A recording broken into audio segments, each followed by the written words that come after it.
My name is Victoria, and I'm 28. My twin brother Alexander just threw a champagne bottle at the mirror during my wedding reception when he discovered I'd inherited $62 million from our grandmother. He screamed that I was a fraud and a thief in front of 200 guests, including my new husband's family. My mother collapsed into a chair, guests were filming with their phones, and my father, he just stood there, slowly clapping, because he knew exactly why Grandma Eleanor left everything to the disappointing twin. Where are you watching from today? Drop your location in the comments below and hit that subscribe button if you've ever been the family afterthought who got the last laugh. You need to hear what Grandma's lawyers revealed that made Alexander's trust fund look like pocket change. But let me take you back to the beginning. Back to when being born 3 minutes after Alexander apparently determined my entire worth as a human being. 3 minutes. That's all that separated us. 3 minutes that Alexander would remind me of every single day of our childhood, as if emerging from the womb slightly earlier was his first grand achievement. "I'm the eldest," he'd say with that insufferable smirk, even when we were 5 years old. "That means I'm in charge." And my parents? They bought into this narrative completely. From the moment we could walk, Alexander was the heir and I was the spare. He was the future, I was the afterthought. He was the investment, I was the insurance policy that thankfully never needed to be cashed in. The differential treatment started early. When we turned 5, Alexander got a custom-built treehouse with electricity and working windows. I got to use it when Alexander said it was okay. For our 10th birthday, he received a top-of-the-line gaming system with every game he'd circled in the catalog.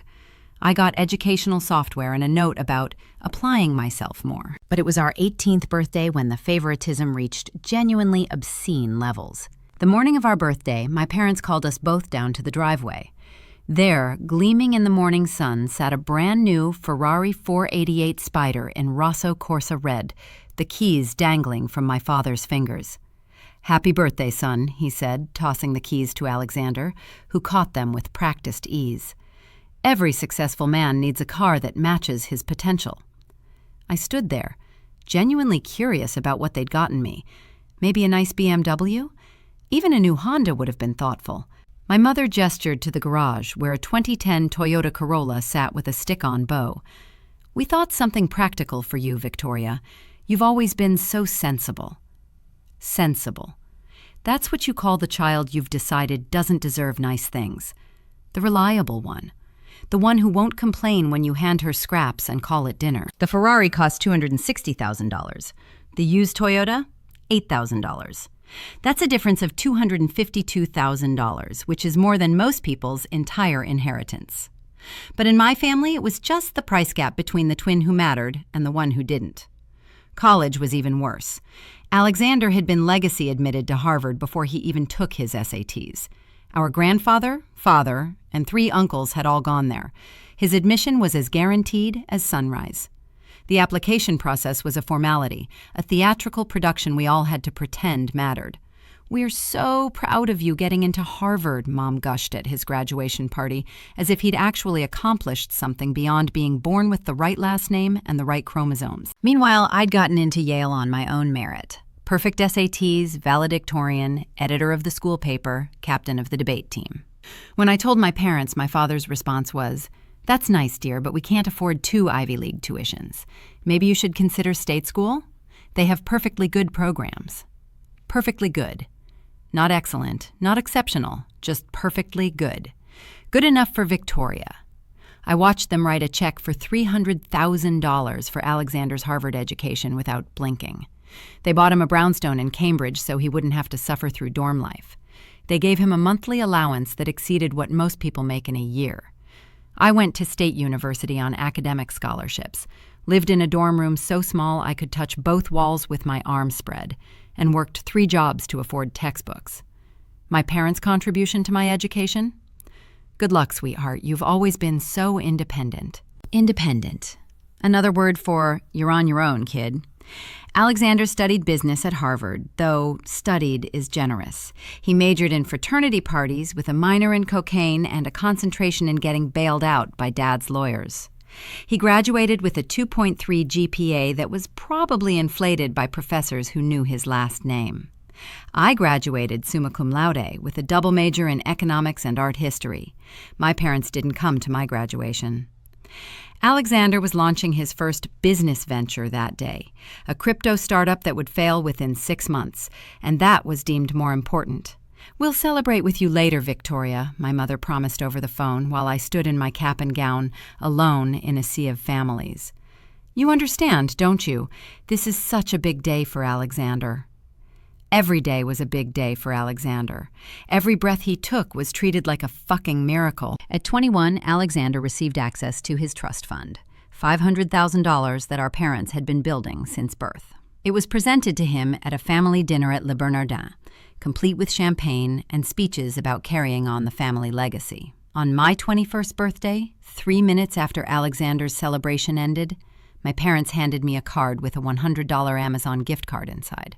"We know how much you love books," Mom said, as if that made it less insulting. When Alexander graduated, Dad gave him an internship at his investment firm. Not just any internship, a corner office, an assistant, and a salary that was offensive for someone with zero experience. Learning the family business, Dad called it, though Alexander spent most of his time taking 3-hour lunches and sexually harassing the junior analysts. When I graduated, I got a pat on the back and advice to start at the bottom and work your way up.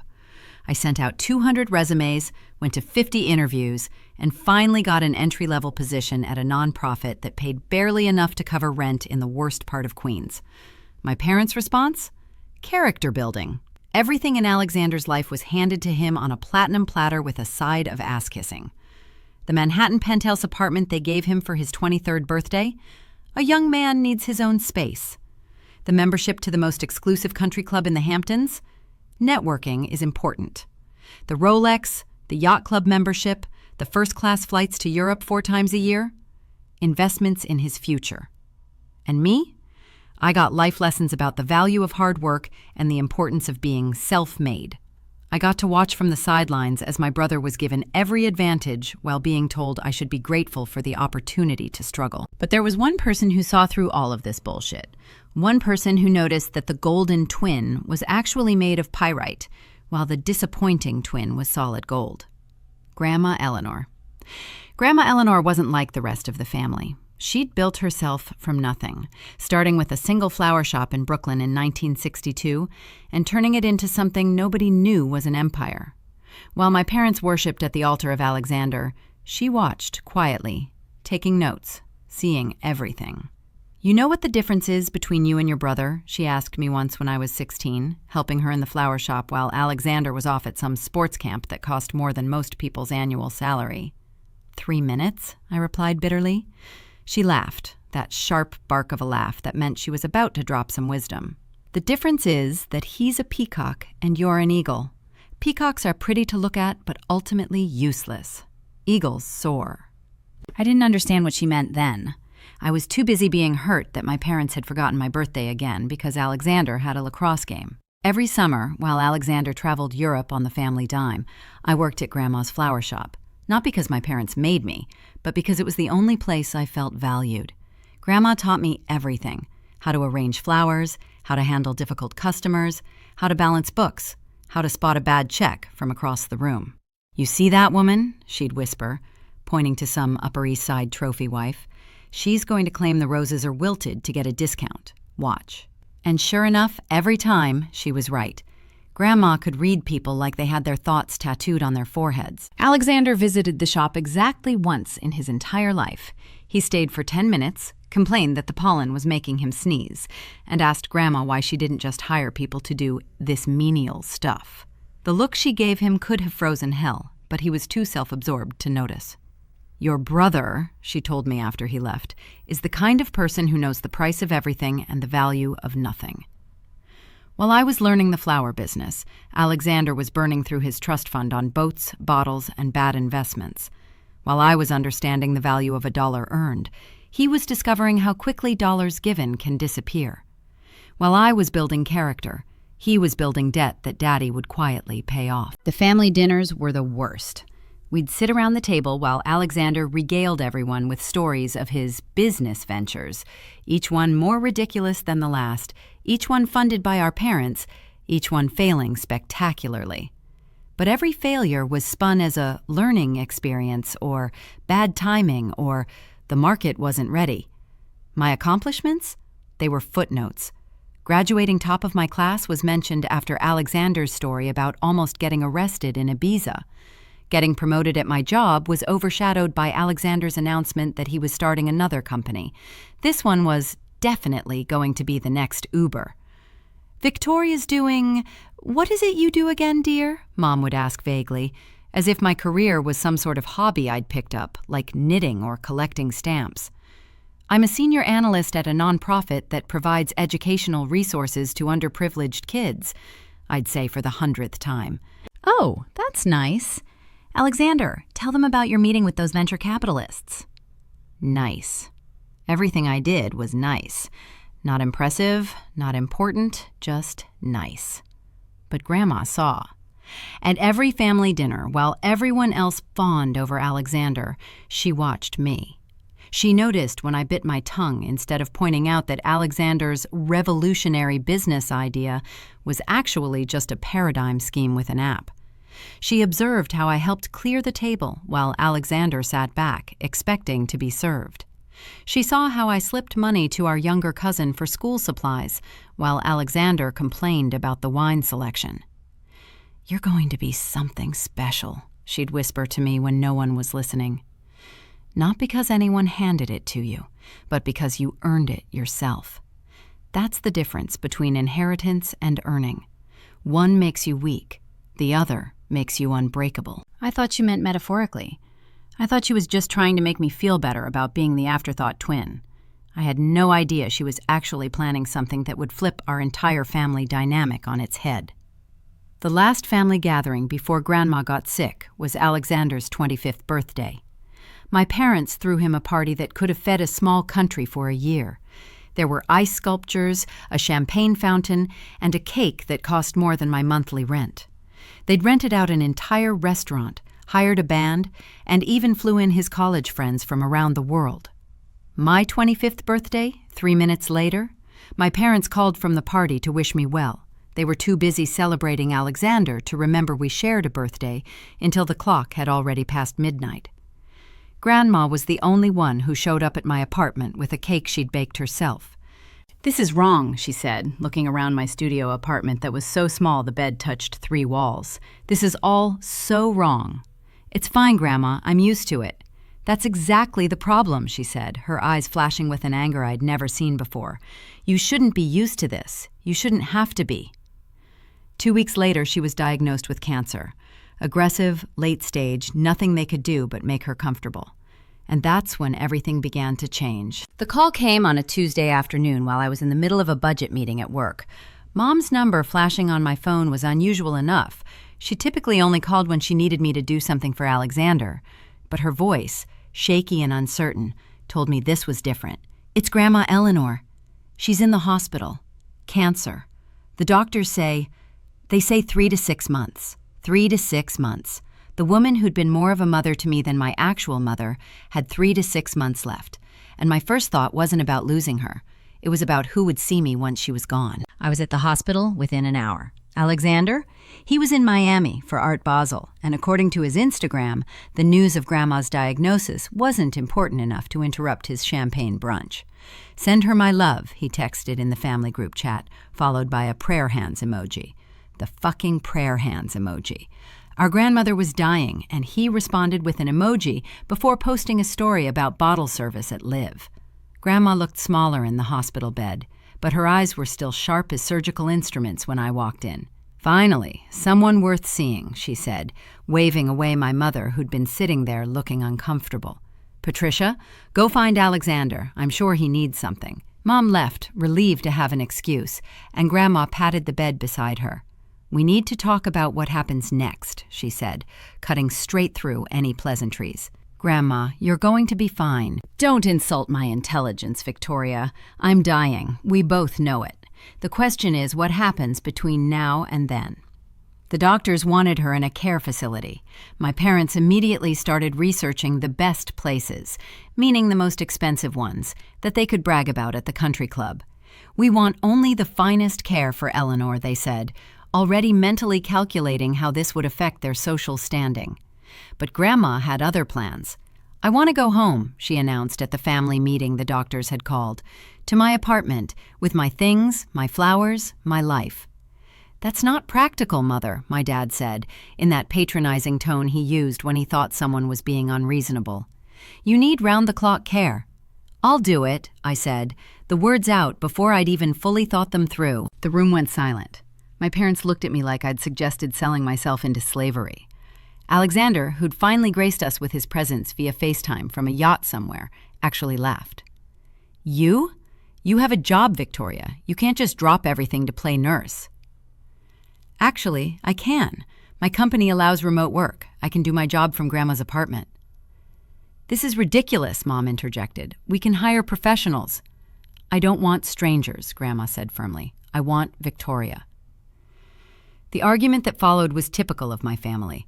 My parents insisted I was being impractical, that I didn't understand the commitment, that I was trying to be a martyr. Alexander, still on FaceTime, suggested we just stick her somewhere nice and visit on weekends.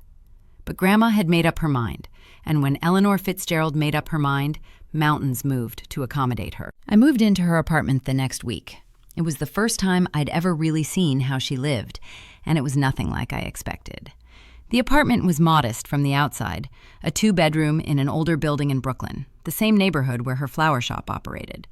But inside, everything was quality. Not flashy, not ostentatious, but quality. The kind of furniture that lasted generations, the kind of art that appreciated in value, the kind of details that whispered rather than screamed wealth. "Surprising, isn't it?" she said, watching me take it all in. "Your parents think I'm just a flower shop owner who got lucky with some investments. They have no idea." That first night, after I'd gotten her settled and given her the medications on the complex schedule the hospital had provided, she asked me to bring her a box from her closet. Inside were documents, photographs, and newspaper clippings dating back decades. "Did you know I own the entire block the flower shop sits on?" she asked casually, as if mentioning she'd picked up milk. "What?" "The flower shop, the building it's in, the buildings on either side, the ones behind it. I bought them all in the 70s when this neighborhood was considered dangerous. Now?" She smiled slyly. "Now developers call me weekly with offers that would make your father weep." She pulled out more documents, deeds to properties all over Brooklyn, Manhattan, Queens, stock portfolios that made my eyes water, bank statements that proved the flower shop was just a front for an empire worth more than my father's entire company. "Why doesn't anyone know?" I asked, stunned. "Because the moment people know you have money, they treat you differently. They want things. They expect things. They feel entitled to things." She looked at me pointedly. "Like your brother." Over the next few weeks as I cared for her, managing her medications, cooking her meals, helping her bathe, working my nonprofit job on my laptop while she napped, she told me everything. How she'd started with one flower shop and reinvested every penny. How she'd bought property when everyone said she was crazy. How she'd played the stock market with a precision that would make Warren Buffett jealous. "Your grandfather never knew," she confided one evening as we watched the sunset from her window. "He thought I was just his little flower girl playing with a hobby. He'd have wanted to control it, to put his name on it, to give it to his son. So I let him think I was just a simple shopkeeper while I built an empire under his nose." The nights were the hardest. The pain would keep her awake, and we'd talk for hours to distract her. She told me about every property she owned, every investment she'd made, every business lesson she'd learned. "You see that building?" she'd say, pointing to something in the skyline. "I own 3 units in there. Bought them in 1987 when everyone thought the market was crashing. Now they're worth 40 times what I paid." But more than the business lessons, she told me about life, about watching her son, my father, turn into a man who valued appearances over substance, about seeing her grandchildren born and knowing immediately that one would be given everything while the other would have to earn it. "I watched them hand Alexander the world on a platter," she said one particularly bad night when the pain medication wasn't quite enough. "Every toy, every opportunity, every advantage. And I watched them make you fight for scraps. It made me sick. But it also made me proud." "Proud? Because you turned into someone worth being." "Alexander? He's exactly what you'd expect from someone who's never heard no in his life. But you You're what happens when someone learns to turn nothing into something. Alexander visited exactly once during the 4 months I cared for Grandma.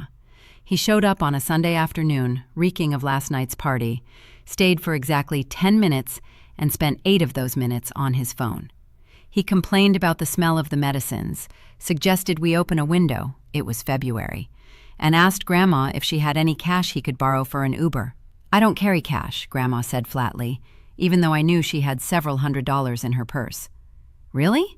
You always used to have cash from the flower shop," he said, already losing interest. "Things change," she replied, her eyes hard as diamonds. He left without saying goodbye properly, just a casual, "Feel better, Grandma," tossed over his shoulder, like she had a cold instead of terminal cancer. The moment the door closed, Grandma turned to me. "That boy is exactly like his grandfather, convinced the world owes him everything just for existing. At least your grandfather built something first before becoming insufferable. Alexander started out that way." My parents visited more frequently, but it was performative. Mom would bring elaborate flower arrangements, never from Grandma's shop. She bought them from expensive Manhattan florists. Take photos for her Instagram with captions about cherishing every moment, and then leave after 30 minutes, claiming she had appointments. Dad would come by to discuss Grandma's affairs, always fishing for information about her will, her assets, her plans. "We should make sure everything is in order, Mother," he'd say. "For tax purposes, you understand." "My lawyers have everything handled, Robert," she'd reply, giving him nothing. "But surely the family should know. The family will know what they need to know when they need to know it." His frustration was palpable. Here was his mother, dying, and she wouldn't give him the satisfaction of knowing what he stood to inherit. It was driving him crazy, and Grandma knew it. "Your father assumes he'll get everything," she told me one night. "He's already spent it in his mind. Calculated how much he can give Alexander to shore up his failing businesses, how much he needs to maintain their lifestyle, how much to invest in keeping up appearances." "What about me?" I asked, not really expecting anything, but curious about her thoughts. "You?" she smiled, the kind of smile that made her look decades younger. "You're the one who stayed. You're the one who cared. You're the one who never asked for anything except my time." The conversations grew more serious as she got weaker. She made me promise things: to never apologize for my success, to never diminish myself for others' comfort, to never let anyone make me feel like the lesser twin again. "I'm going to make things right," she said one evening, gripping my hand with surprising strength. "I've watched this family get it wrong for too long, but you have to promise me something, Victoria." "Anything, Grandma." "Promise me you won't change. When everything shifts, when the truth comes out, when they all realize what you're really worth, promise me you'll stay exactly who you are." I promised, not understanding what she meant, thinking maybe the medications were making her confused. But her eyes were clear, focused, planning something I couldn't see yet. The last week was brutal. She was in constant pain, barely able to eat, sleeping most of the day. But she insisted on one final thing. She wanted her lawyer to come to the apartment. Not my father, who handled some of her minor legal matters, but someone named Mr. Whitman, whom none of us had ever heard of. He arrived on the Thursday afternoon, a distinguished older gentleman with a briefcase that looked like it held state secrets. They met privately in her bedroom for 3 hours while I paced the living room, wondering what could possibly take that long. When he emerged, he looked at me with an expression I couldn't read. Something between sympathy and satisfaction. "You're a good granddaughter, Ms. Victoria," he said, shaking my hand. "Your grandmother is lucky to have you." After he left, Grandma called me in. On her bedside table was a sealed envelope with my name on it. "This is for you, but not yet," she said. After I'm gone, there will be confusion, questions, anger. When the dust starts to settle, open this, not before." "Grandma, what?" "Promise me, Victoria, not until the dust starts to settle." I promised, taking the envelope and putting it in my apartment safe, even though every fiber of my being wanted to rip it open immediately. She died 3 days later, at 3:47 a.m., holding my hand. Her last words weren't about love or family or any of the things you expect. Her last words were, "They never saw you coming." Alexander didn't make it to the funeral. He was at Coachella and couldn't get a flight in time, though I saw his Instagram stories from a private jet heading to Cabo that same day. He sent flowers, not from Grandma's shop, but from some trendy florist that specialized in arrangements that looked like they belonged in a modern art museum rather than a funeral. My parents gave beautiful eulogies about a mother and mother-in-law they barely knew, talking about her simple life and her dedication to her little flower shop. I wanted to scream, to tell them about the empire they'd never noticed, the genius they'd dismissed, the woman who'd built more than they could imagine while they focused on their golden boy. But I kept quiet. I'd made promises to a dying woman, and I intended to keep them.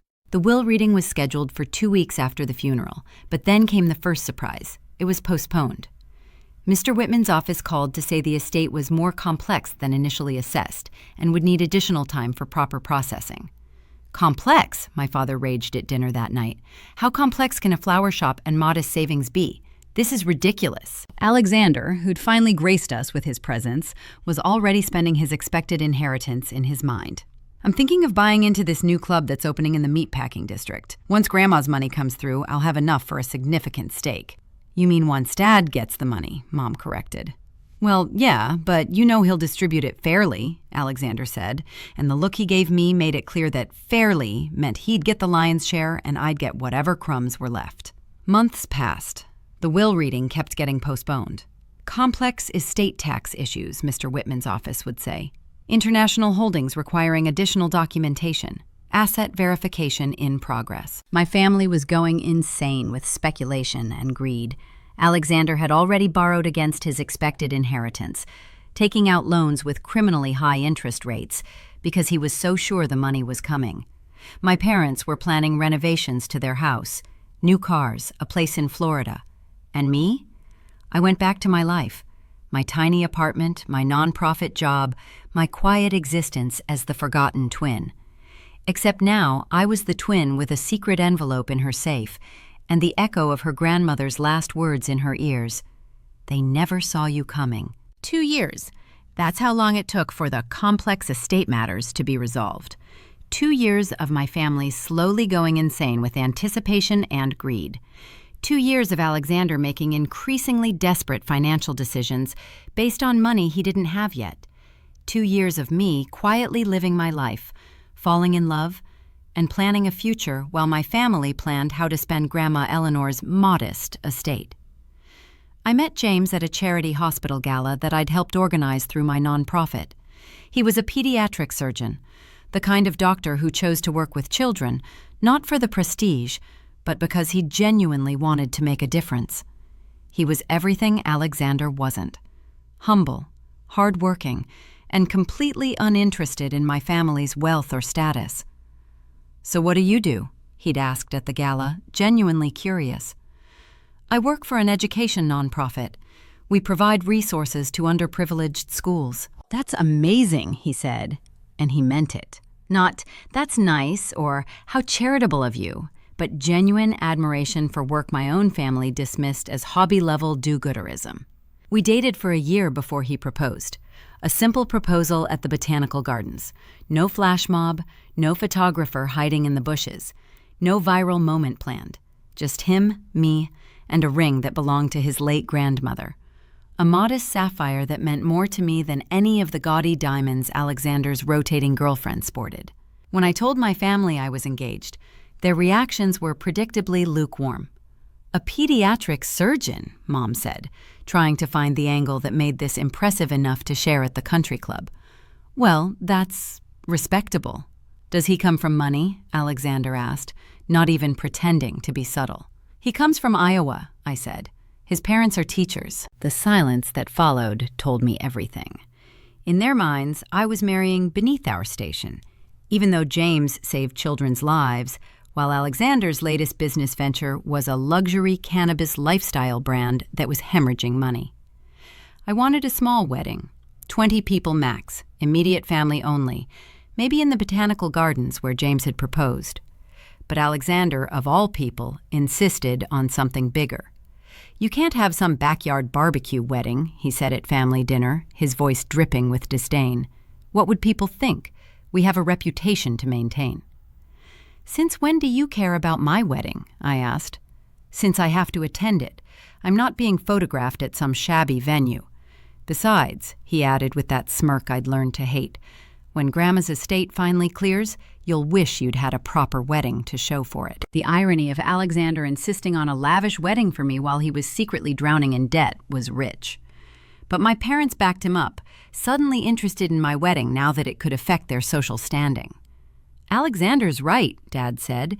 We'll pay for a proper venue, the St. Regis perhaps, or the Rainbow Room. They'd never offered to pay for anything of mine before. My entire college education cost less than Alexander's monthly allowance, and they'd made me take out loans.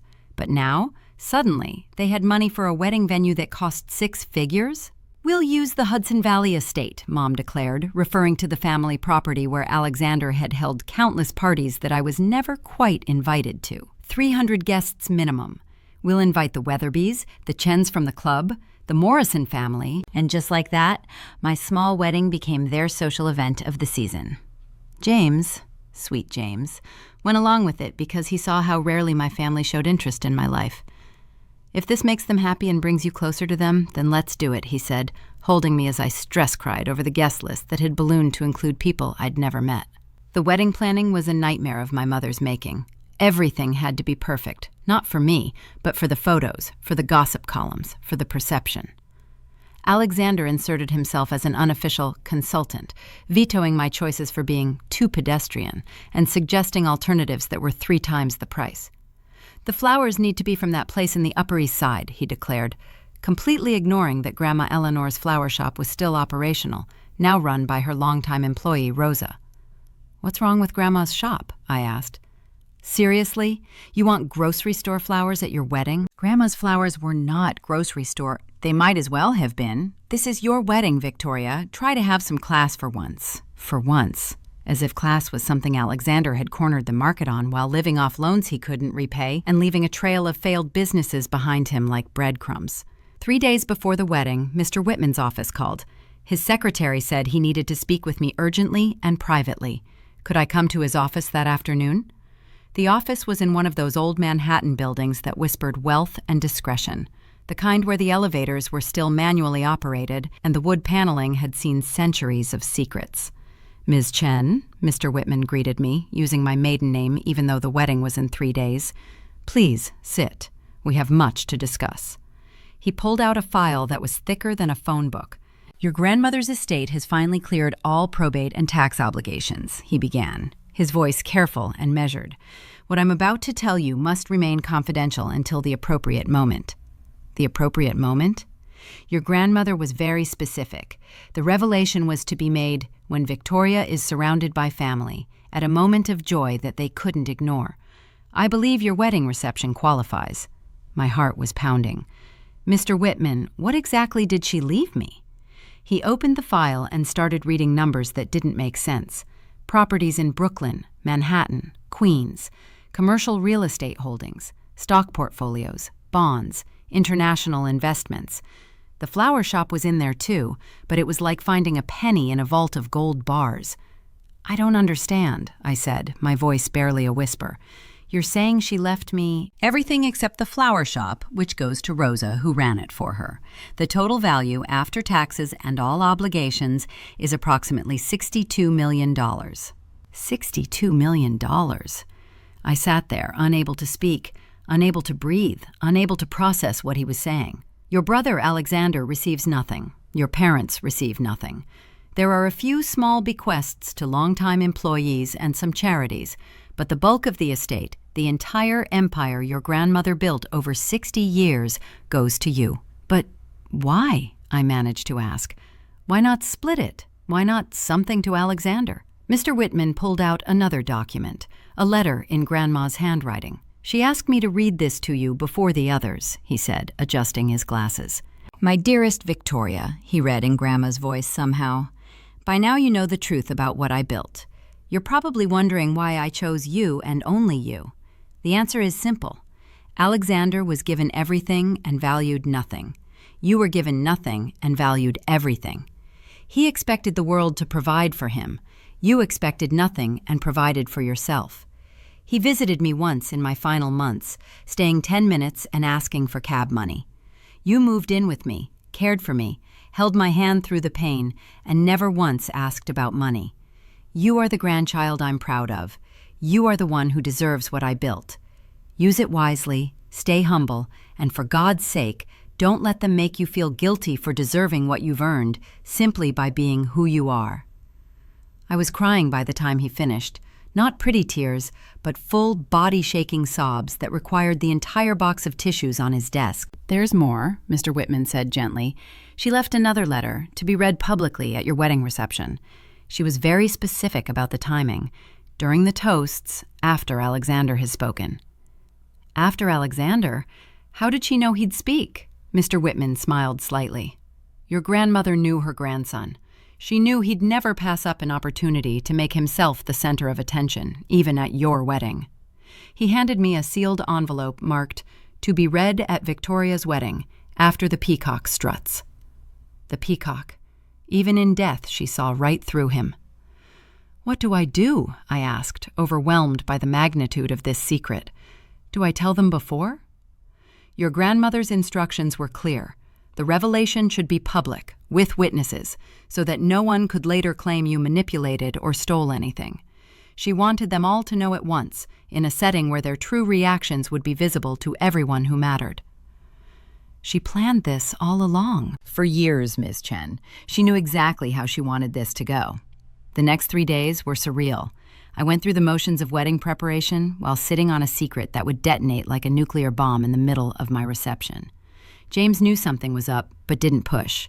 My family continued their performance of sudden interest in my life, all while making little digs about the flower arrangements not being expensive enough, or the band not being famous enough. Alexander showed up to the rehearsal dinner drunk and gave an impromptu speech about how surprised he was that I'd landed someone respectable, and how he hoped James knew what he was getting into with our family. The condescension dripped from every word. The wedding day itself was beautiful, despite everything. June in the Hudson Valley, perfect weather, the estate looking magnificent. I wore my mother's wedding dress, the only thing she'd ever offered me of hers without being asked, and James cried when he saw me walking down the aisle. The ceremony was perfect. For those 20 minutes, I forgot about the bomb in Mr. Whitman's briefcase. I forgot about family dynamics and inheritances and decades of being overlooked. It was just James and me, promising to love each other forever. The reception started beautifully. First dances, dinner service, everything flowing smoothly. Then came the toasts. My father went first, giving a generic speech about family and tradition that could have been lifted from a Hallmark card. Mom followed with something about watching Victoria finally bloom, as if I'd been a particularly slow flower waiting to open. Then Alexander took the microphone. He was already 3 whiskeys in, his bow tie loosened, that familiar smirk plastered across his face. "Well, well, well," he began, gesturing to the crowd. "My baby sister finally did it. 3 whole minutes younger, and yet somehow she beat me to the altar." Polite laughter from the crowd. "I have to admit, I'm impressed. James, buddy, you're a brave man. Growing up with Victoria was an experience. Always so serious, always working at that little flower shop with Grandma, always trying so hard to prove herself. Some of us were born for success," he gestured to himself with false modesty, "and some of us have to work for it. But hey, she finally made it, married to a doctor. Mom and Dad must be so relieved." The condescension was unbearable. Several guests shifted uncomfortably. "And speaking of success," Alexander continued, his voice getting louder, "I wanted to announce here, in front of all our family and friends, that Morrison Ventures is about to close its biggest deal yet. We're talking 8 figures, minimum. So Victoria, little sister, if you and James ever need anything, you know who to call. After all, what's family for if not to take care of each other?" He raised his glass. "To Victoria and James, may you be as happy as you deserve to be." The unsubtle implication that I didn't deserve much happiness hung in the air. A few people clapped uncertainly. James squeezed my hand under the table, his jaw clenched. That's when Mr. Whitman stood up. "Ladies and gentlemen," he said, his voice carrying the authority of decades of legal practice. "I apologize for the interruption, but I have been instructed to deliver some important information at this specific moment." Alexander, still holding the microphone, looked confused. Who are you?" I am Mr. Whitman, executor of Eleanor Fitzgerald Chen's estate. The room went silent. My mother's face went white. My father stood up halfway, then sat back down. Alexander's smirk finally faltered. As many of you know, Mrs. Chen passed away 2 years ago. The settlement of her estate was complex due to the extensive nature of her holdings. Extensive? Alexander laughed nervously. It's a flower shop. The flower shop was indeed part of Mrs. Chen's estate, Mr. Whitman continued calmly. Along with 43 commercial properties across New York, a portfolio of stocks and bonds valued at approximately $20 million, international real estate holdings, and various other investments. The silence was deafening. I could hear my own heartbeat. What? My father's voice cracked like a teenager's. The total value of the estate, after all taxes and obligations, is approximately $62 million. Chaos. My mother gasped so loudly it echoed. Cousin Emma, the lawyer, dropped her wineglass. Alexander's mouth fell open, the microphone tumbling from his hand with a feedback shriek. Furthermore, Mr. Whitman continued, raising his voice over the growing murmur, Mrs. Chen left specific instructions for the distribution of her estate. Alexander had recovered enough to grab the microphone again. Well, obviously it gets split between the family. The entire estate, save for the flower shop, which goes to Rosa Martinez, has been left to Victoria Chen. The explosion was instantaneous. The silence lasted exactly 3 seconds. Then Alexander screamed, "What?" Not spoke, not shouted, screamed. The kind of primal, rage-filled sound you'd expect from someone watching their entire world collapse. Which, I suppose, he was. "This is a joke," he said, laughing maniacally. "This is a fucking joke. There's no way that senile old woman left everything to her." He pointed at me like I was something he'd found stuck to his shoe. 200 guests turned to stare at me, some with shock, some with envy, and more than a few with the kind of calculating look that said they were already reassessing my value as a friend. "Alexander," my father said, standing up, his voice carrying a warning. But Alexander was beyond caring about decorum. $62 million? He was pacing now, running his hands through his carefully styled hair, messing it up until he looked deranged. "That's impossible. Grandma had a flower shop. A flower shop." "Your grandmother," Mr. Whitman said calmly, as if people weren't screaming at him regularly, was one of the most successful shadow real estate investors in New York. She built an empire while maintaining the appearance of being a simple florist. "But I'm the heir," Alexander shouted. "I'm the eldest. I'm the one who carries the family name forward. I'm the successful one." That's when Cousin Emma, the lawyer who'd overheard the news in the bathroom and whispered it around, decided to twist the knife. "Successful?" she said, her voice carrying across the room. "Alexander, everyone here knows you're broke. You've borrowed money from half the people in this room based on your expected inheritance." "Shut up, Emma. You owe my husband $30,000, she continued. "You said you'd pay him back when Grandma's estate cleared." That opened the floodgates. Suddenly, guests were speaking up about money Alexander owed them, failed business ventures they'd invested in, promises he'd made based on money he'd never actually had. $70,000 for that crypto disaster, someone called out. "He still owes me for the boat rental in the Hamptons," another voice added. "What about that cannabis company that went under last month?" Alexander's face was purple now, veins standing out on his forehead like they might burst. "None of that matters," he screamed. "The will has to be fake. She was senile. Victoria manipulated her. She... He spotted the champagne bottle on the gift table, grabbed it, and hurled it at the massive mirror behind the head table. The crash was spectacular. Glass exploding everywhere, champagne spraying, guests screaming and ducking. "Is it true?" he rounded on me, advancing like he might actually attack me. James stood up, putting himself between us, but Alexander wasn't even looking at him. His eyes were wild, unfocused. $62 million? You inherited $62 fucking million? "Yes," I said quietly. "It's true." "You knew," his voice cracked. "You've known this whole time?" "I found out 3 days ago." 3 days? He laughed, but it was an unhinged sound. "You've been sitting on this for 3 days while you what?" I stood up, finally finding my voice. While you gave that condescending speech about taking care of me? While you mocked me for working at Grandma's flower shop? While you acted like you were doing me a favor by existing? I'm the eldest son. You're 3 minutes older than me, Alexander. 3 minutes. I'm the one Dad groomed for success. I went to Harvard. I got the trust fund. I was supposed to inherit. You did inherit, I said, my voice steady now. You inherited cars and apartments and trust funds and opportunities. You got everything from birth. I got Grandma's love because I earned it. That's when my mother, who'd been sitting in shocked silence, finally stood up. Victoria, she said, her voice shaking, surely you'll share with your brother. Family takes care of family. The audacity of it, the absolute fucking audacity, made me laugh. Family takes care of family, I repeated. Where was that philosophy when Alexander got a Ferrari for his 18th birthday and I got a used Toyota? Where was family when he got Harvard and I got told to be realistic? Where was family when you missed my college graduation for his failed business launch? That's different. How? The word exploded out of me, 28 years of frustration finally unleashed. How is it different? Because he's the boy? Because he was born 3 minutes earlier?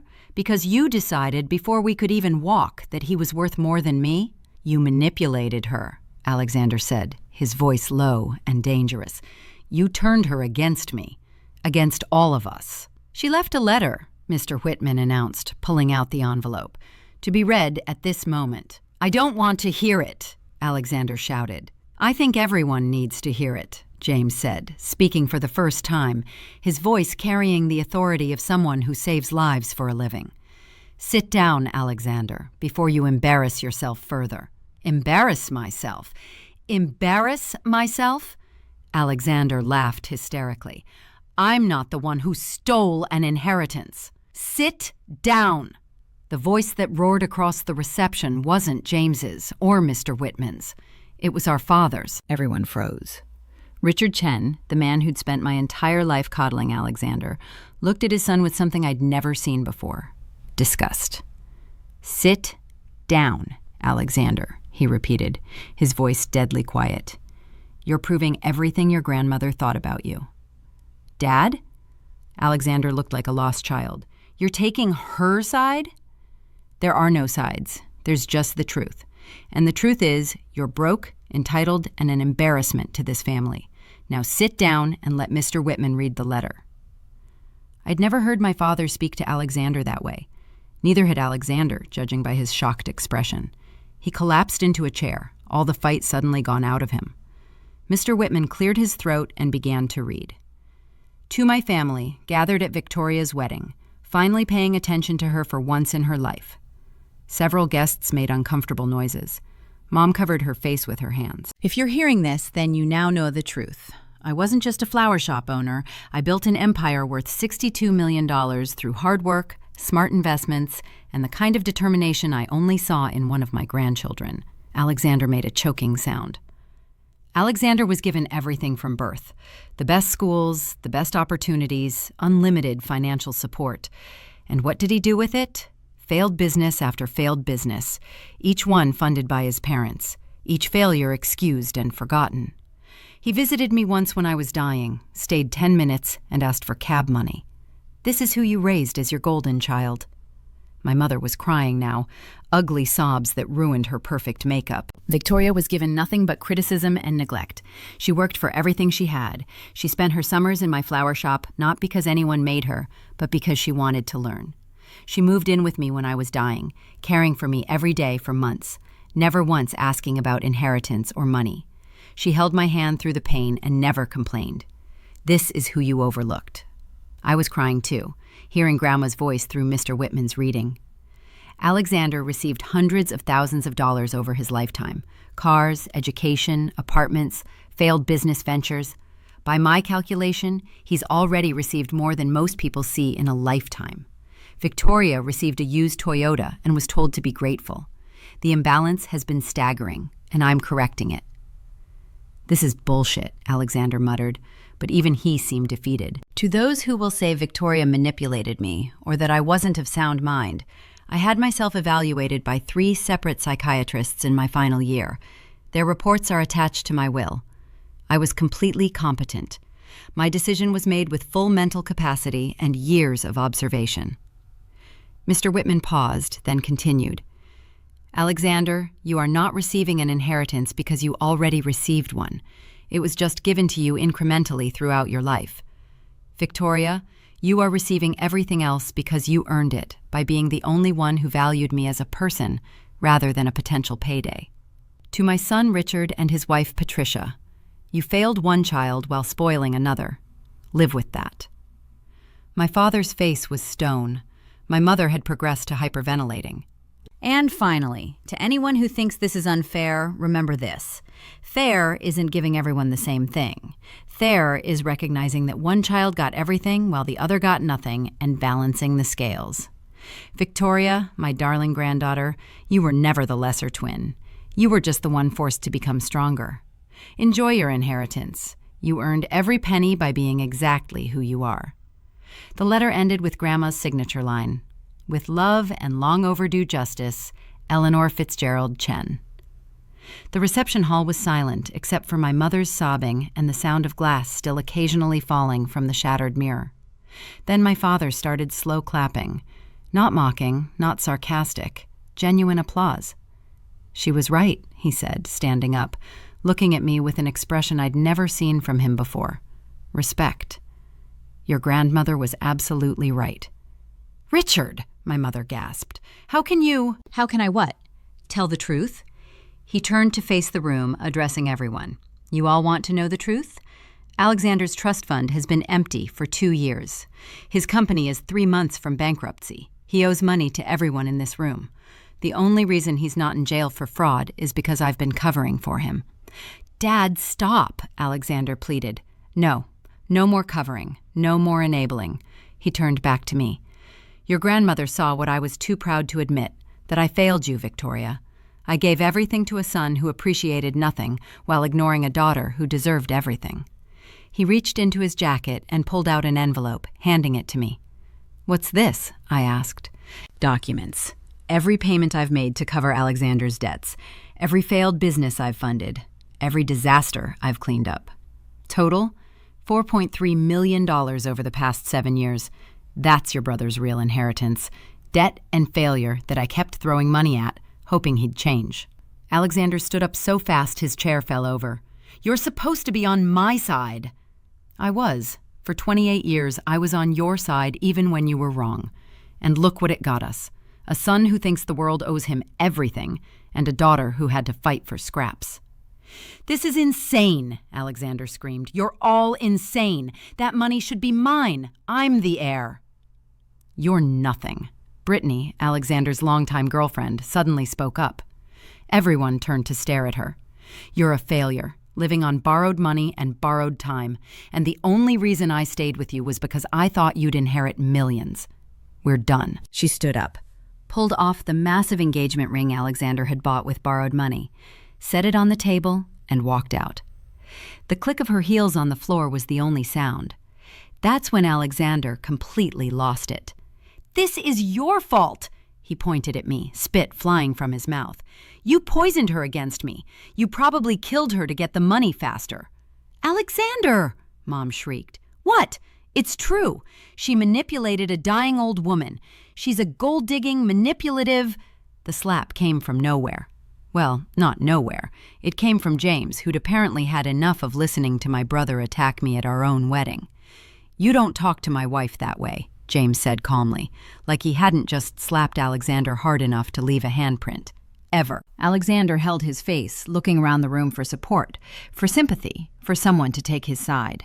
But all he found were the faces of people he'd borrowed from, lied to, and disappointed. Even our mother, his constant enabler, had nothing left to offer but tears. I'll contest the will, he said weakly. I'll prove she manipulated Grandma. Try it, Mr. Whitman said mildly. The will includes a no contest clause. If you challenge it and lose, you forfeit any claim to even petition for support. And with 3 psychiatric evaluations, video testimony from your grandmother, and documentation of your single 10-minute visit during her illness, you will lose. Video testimony? I asked, surprised. Mr. Whitman smiled. Your grandmother recorded a video statement every week for the last year of her life, documenting her mental state and her reasons for her decisions. She was quite thorough. She planned everything, I said, amazed. She was a brilliant woman who built a $62 million empire while everyone thought she was just arranging flowers. Yes, she planned everything. The rest of my wedding reception was surreal. After Alexander was escorted out by security, still screaming about lawsuits and manipulation, half the guests didn't know whether to leave or stay. The other half were suddenly very interested in becoming my best friend. Victoria, darling! People who'd never given me a second glance were suddenly remembering all the times we'd connected at family events. We should have lunch. I always told Richard you were the smart one, an uncle who'd literally never spoken to me claimed, pressing his business card into my hand. If you need investment advice. But the most interesting reaction came from my father. After his confession about Alexander's debts, he found me on the terrace where I'd escaped the chaos, still in my wedding dress, trying to process everything that had happened. I owe you an apology, he said, looking older than I'd ever seen him. 28 years of apologies. Dad, no, let me finish. Your grandmother was right. We gave Alexander everything and you nothing, and somehow convinced ourselves it was normal. Do you know what she said to me once? She said, you're raising a prince and a servant in the same house and wondering why one thinks he owns the world while the other just tries to survive in it. When did she say that? When you were 10. You'd just won some academic achievement award, and we didn't go to the ceremony because Alexander had a lacrosse game. You came home with this little trophy, so proud, and your mother just said, that's nice, dear, and put it in the closet. Eleanor saw the whole thing. The memory hit me like a punch. That little trophy had meant everything to me, and it had ended up in a closet with old Christmas decorations. I found it, you know, Dad continued. After the reception, I went home and found it. Victoria Chen, Excellence in Mathematics. You were 10 years old and already excellent, and we treated it like it was nothing because Alexander existed. Why? I asked, the question I'd wanted to ask my whole life. Why was he worth so much more than me?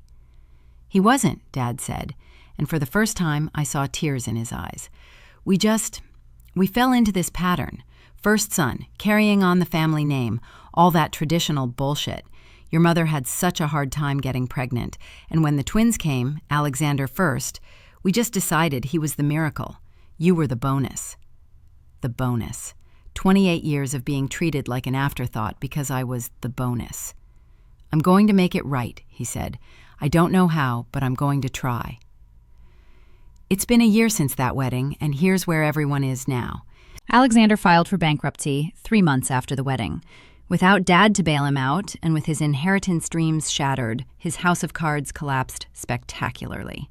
Morrison Ventures, his 8-figure deal he'd bragged about at my reception, complete fiction.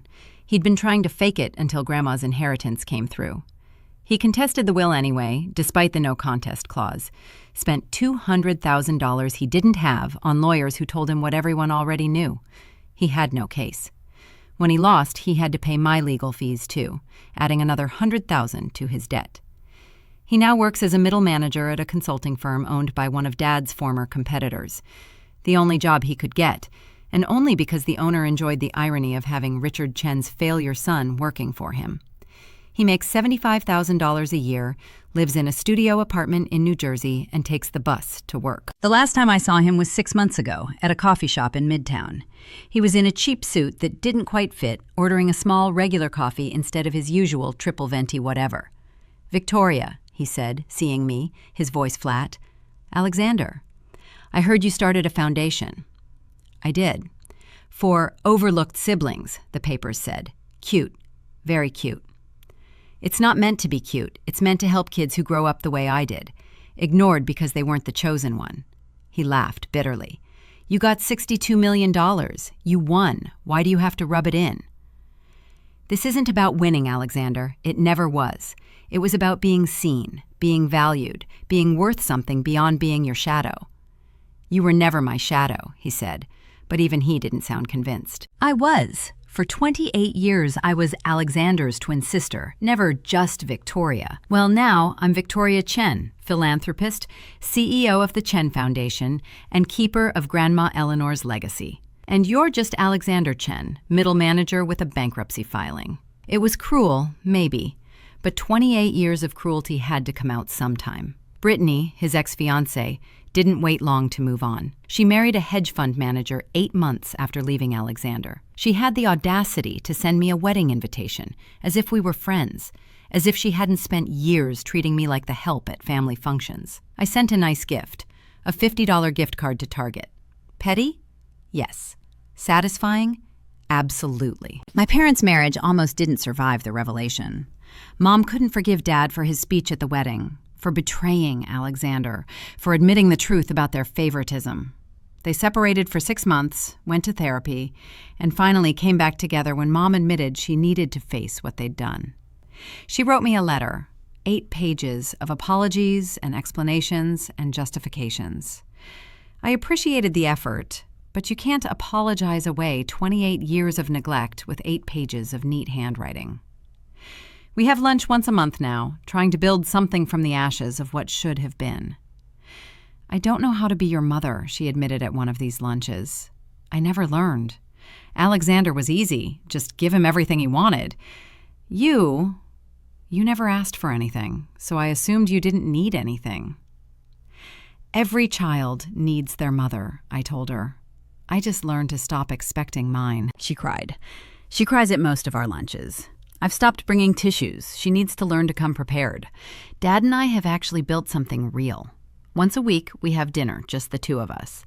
He's teaching me about business, real business, not the fantasy Alexander played at.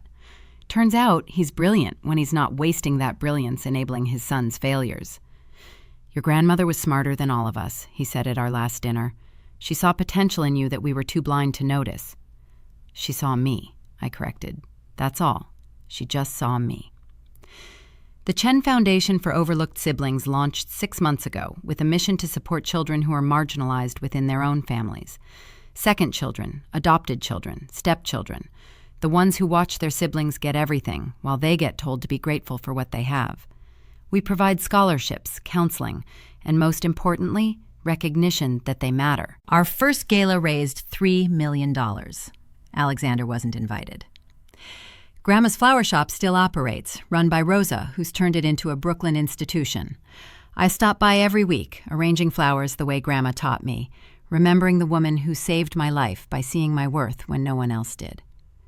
I had the mirror from my wedding reception, the one Alexander shattered, repaired and hung in the foundation's main office. The cracks are still visible, filled with gold in the Japanese art of kintsugi. It's a reminder that broken things can be made beautiful. The damage doesn't mean worthless, that sometimes the cracks are where the light gets in. James and I just welcomed twins of our own, a boy and a girl. We named them Eleanor and Robert, after the 2 people who saw my value. They were born 3 minutes apart, Eleanor first, and I swear on everything I hold holy that those 3 minutes will mean absolutely nothing in how they're raised. They each have their own nursery, decorated identically. They each have their own college fund, started with the same amount. They each get the same number of photos taken, the same number of books read, the same number of kisses goodnight.